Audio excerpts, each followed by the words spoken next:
So I'm just going to do a very quick test ride, if you will, and tour of the Suzuki C800, or in the States they call it the C50.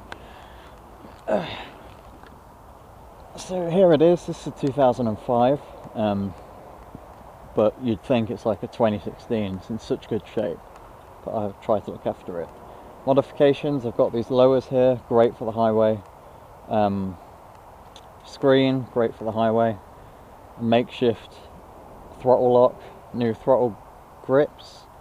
What else have we got? Oh, highway pegs, they're brilliant.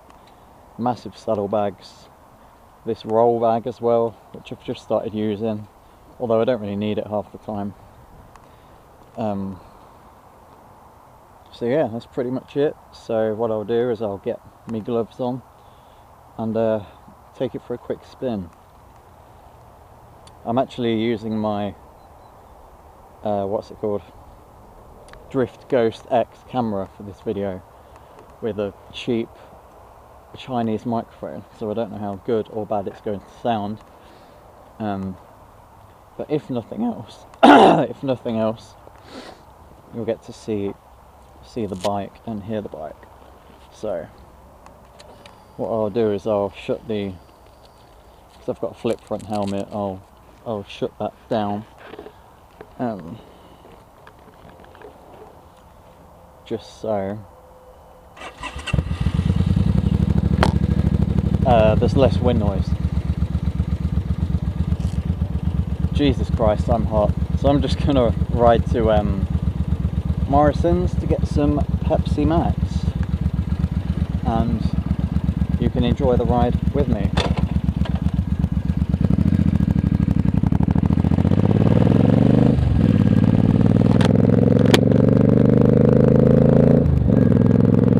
Nice little country road.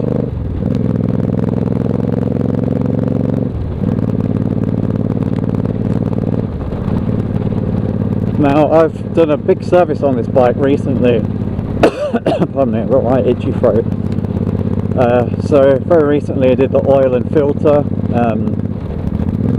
changed the spark plugs, changed the coolant, and most importantly changed the fork oil.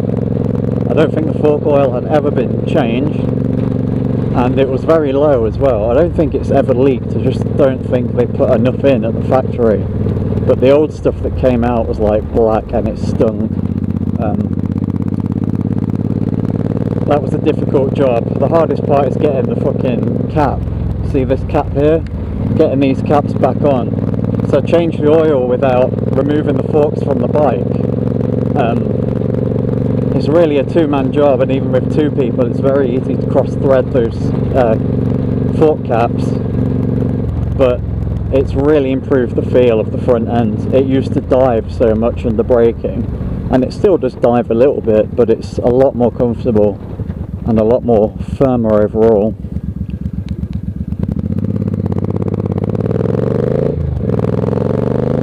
Yes, I'm riding quite slow because I'm not used to the whole talking to a camera while I ride sort of thing. I'm just trying to multitask and get my confidence up a bit. As you can probably hear, the bike has Vance & Hines cruisers, which sound great. Woohoo!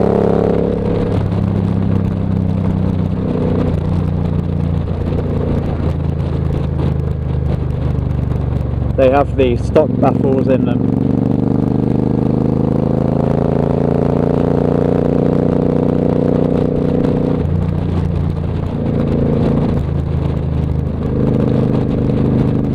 This bike was just made for these kind of roads.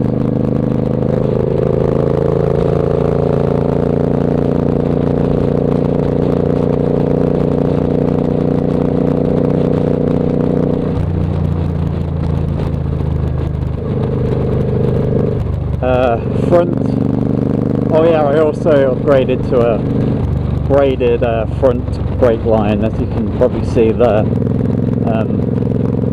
Did it make much difference? A little bit. It replaced the original OEM rubber hose, which was 16 years old. No, sorry, 14 years old. Yeah, 2005 bike. Feels a little more grabby. Let's have a go.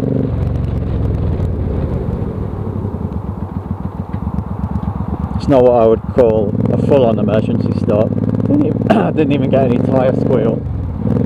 But yeah, they feel a bit more responsive. Obviously changed the fluid as well, because you can't replace the cable without changing the fluid.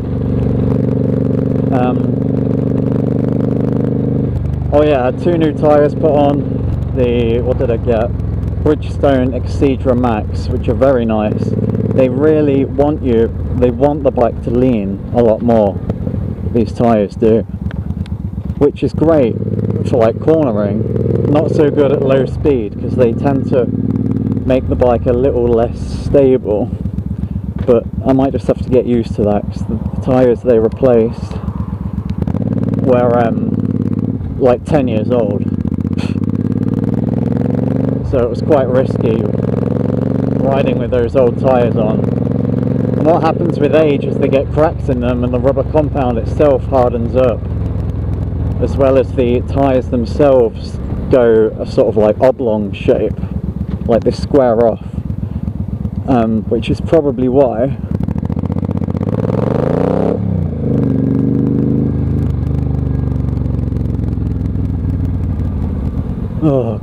which is probably why I found low speed manoeuvring so much easier with those old tyres, just because they're squared off, whereas these it's just something I have to get used to.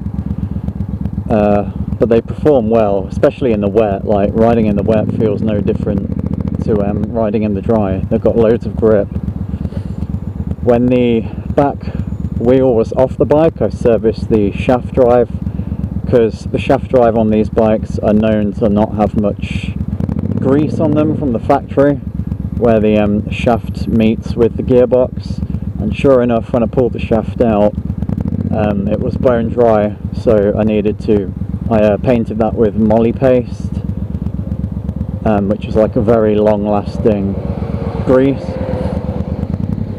and put it back together. But before I did that, I cleaned out the rear brake drum, which was filthy, and got a bit of wet and dry and put that on the brake drum pads.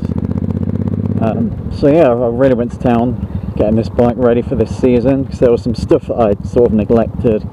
The coolant in particular, I don't know how long it had been in there, but I tested the coolant and it came back as very unsafe on my tester, so yeah, not great. Oh, another thing is I got a headlight bulb, a new Osram Nightbreaker Silver they're called, which got a pack of 2, because obviously they're like sold for a car, so you get a pack of 2, and they're way brighter than the bulb that was in there before. Again, that bulb could be 10 years old, I don't know. So I absolutely love this bike.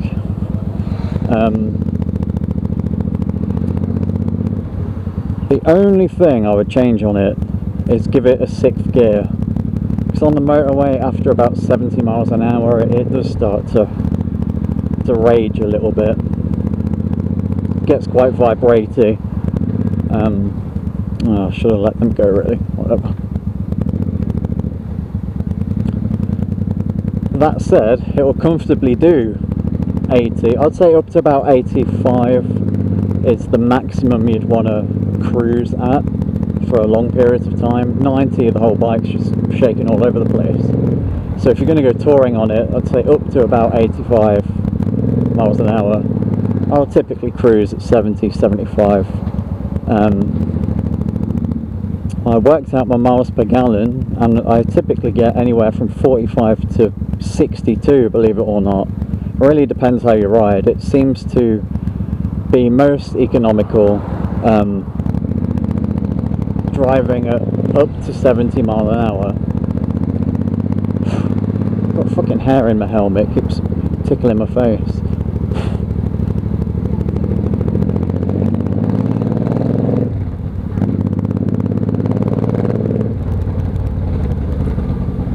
and obviously over 70 miles an hour the economy starts to drop off.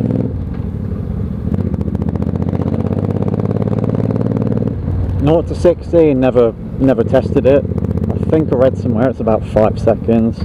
All I know is it will do most vehicles off the line, most cars off the line anyway. It has a lot of torque, being a V-twin.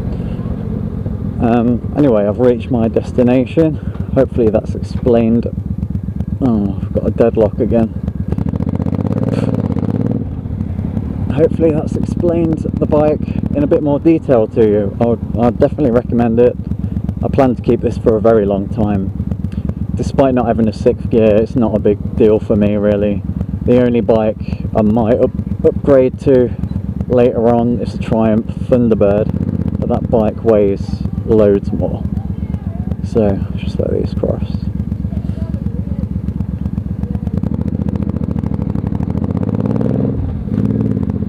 And I shall park up and then go home when I've done my shopping. Go home and see how this video actually turned out, see if it sounds any good or not. It's like I said, £3.50 the microphone costs, so I'm not expecting great things, to be fair.